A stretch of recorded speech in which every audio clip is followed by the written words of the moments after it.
son. You don't have to worry, 'cause I'm the only one who's ever gonna hurt you. Our lives have just begun. You and I, dreams are all the same. You and I, making our own ways. You and I, happiness is real. You and I, our destinies are sealed.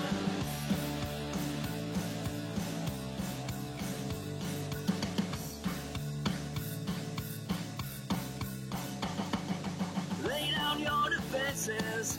I promise you it's safe to get everything you need. It's a chance that you have to take. Hey, so I had a major evacuation of my bowels this week. Yeah? I had a shit done. Yes, Tom. I know what that means. It was like the Empire was on its way with the Death Star, and everything was retreating out the exhaust port. What Tommy is saying is we didn't have time to finish next week's Empire Strikes Back episode. And we figured it'd been a while since doing the original Star Wars A New Hope, which is episode 2 if you'd like to watch it in its entirety. So we bring you up to date before we started Empire and Jedi. With an extra scene today.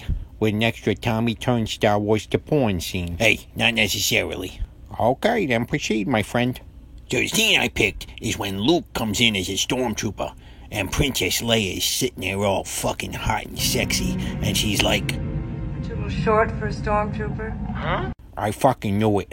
That's not our scene. We're going back to the cantina. Watch your step. This place can be a little rough. I'm ready for anything. If the rest of you who have not seen the original episode hang on, you'll see why droids' lives matter in our rerun part of the show, as it turns into sexual escapades in a galaxy far, far away. Not this one, my friend. Okay, we'll see. A scene sets you up with Luke, drinking whatever the fuck they drink on that desert world. Tatooine? Yeah, like you could fucking say it right and I could say it right. That's why I just call it the desert world.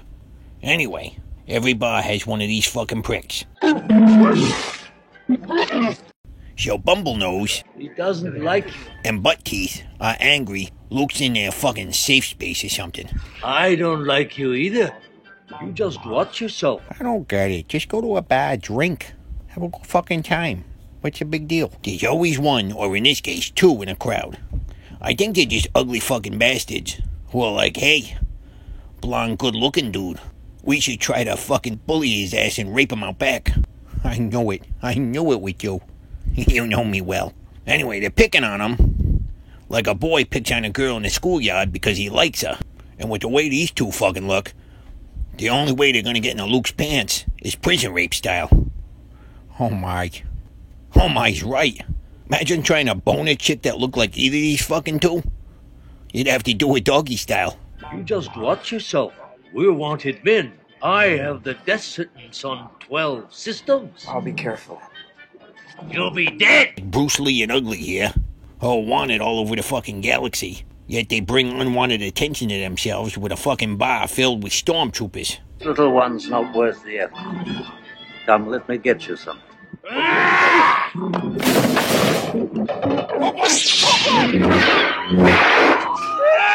See, they fucked around and found out.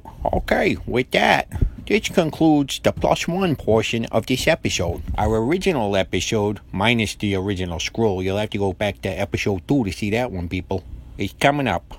So enjoy. Next week, The Empire Strikes Back. Okay, on with the rest of our show. Enjoy. So that first episode was okay, right? Sure, honestly, don't know. Feel like I lived it. No need to watch. I guess that's why I'm the team egomaniac. Yeah, you are, Tommy. Speaking of egomaniacs, we're going to talk about the galaxy's biggest egomaniac, Darth Vader.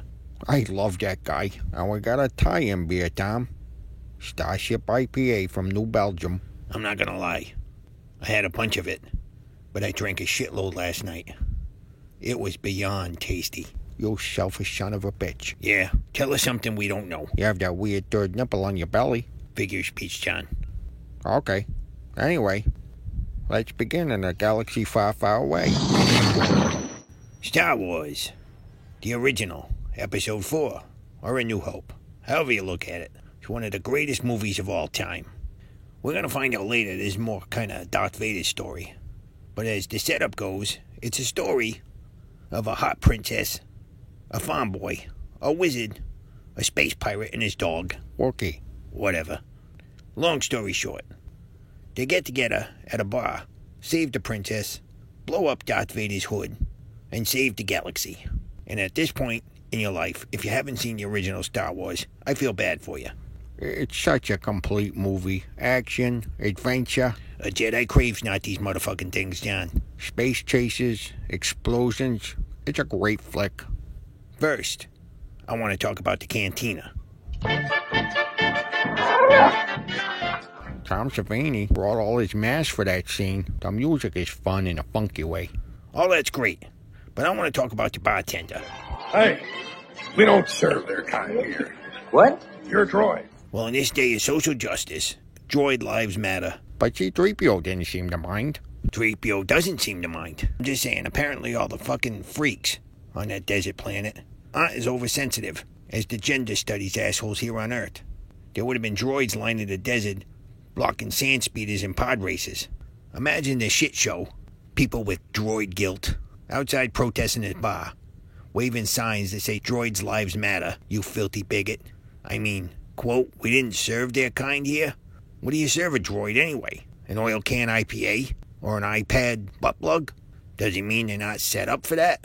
Or he just hates these fuckers? Not sure. Then you got fucking stormtroopers running all around, profiling droids like crazy. Let me see your identification. What the fuck's going on this planet? Move along. Move along. I don't know. You got me there, Tom. I'm gonna fucking tell you my theory. This has always fascinated me. Did people on Tatooine just hate droids? Or did the bartender just have a bad experience? With a droid? Maybe he came home from a long day attending bar with all these freaks. He's ready to lay his lightsaber down on his woman. He walks in, and D1CK... Does that spell dick? Yes, a dick droid. All his fingers are like vibrators and dildos. And he walks in, and she's screaming in ecstasy, saying her shitbag husband doesn't make her feel like the droid did. Wow, we came off the tracks there. You put a lot of thought into this. Sometimes you have to fill in the blanks yourself. Okay, so is that it at the Mos Eisley Cantina? Yeah, I've said my piece. Next scene, this is my pick. Any scene where Darth Vader loses his shit. Do you know how many jobs I've had where I wish I could just scream at my coworker and they'd be scared shitless I was gonna force choke them? The very first time we meet this guy in the movie, Vader says after a little torture without social distancing, Tear this ship apart until you found those plans and bring me the passengers. I want them alive. tear this ship apart. You have to admire a complete self-starter like Darth. All he wants is the job done right from the get-go, and he'll just kill every motherfucker in the room. And knowing what we know about how whiny Anakin was, sometimes I see him under that helmet. But first time I met Vader, I saw him go fuck you to the entire Imperial HR department. I was in love with a movie character in a heterosexual sort of way. Yeah, I know where you're going. Yeah, I know we're going on to an extra set of scenes, but the boardroom, when that one fucker bitching and moaning, thinking he's a tough guy putting down Vader's religion. Don't try to frighten us with your sorcerer's ways, Lord Vader. Learned a hard, quick lesson. I find your lack of faith disturbing. You don't fuck with the Lord of the Sith. Great stuff. And our final scene is the final climactic scene. Luke's getting ready to fuck up the Death Star, and he hears Ben's voice. Use the Force, Luke. Let go. Now, I know he's already learning a lot about Jedi magic and all that, but you think Ben could have picked a better time to all of a sudden make Luke hear voices in his head? You got a point. If I was all nerved up, TIE fighters behind me, saw all my friends dying, and I started hearing Obi-Wan's voice, probably would have scared the shit out of me. I was smacked into one of those walls. Party over, Rebel Base blows up. No sequels, prequels, or sequels to the originals. Yep. Also, keeping in mind, I probably would have been drunk, so Darth Vader may not have known what hit him as I crashed DUI style into his TIE fighter. Also, as an additional side note, why didn't Chewbacca get a medal? I think that's a whole separate episode, Tom. So what do you think of this movie? And the beer? So I have to say, when I found out about this Starship IPA, I went into the liquor store dressed like Han Solo. Really? What happened? Some people cheered. Some people gave me high fives. Others looked at me like, what the fuck is wrong with you, you reject? The beer itself, it's one of my all-time favorites, just like the movie. I'm going to give it 5.5 out of a 6-pack of mugs. The movie itself, I'm giving 5 out of 5 beers. It's just a classic. I'd have to agree, although I'm giving a max on both. 5 beers, 6 mugs. Nice. Okay, then. Till next time, motherfuckers. May the force be with you assholes. Don't forget to subscribe, you fucking dipshits.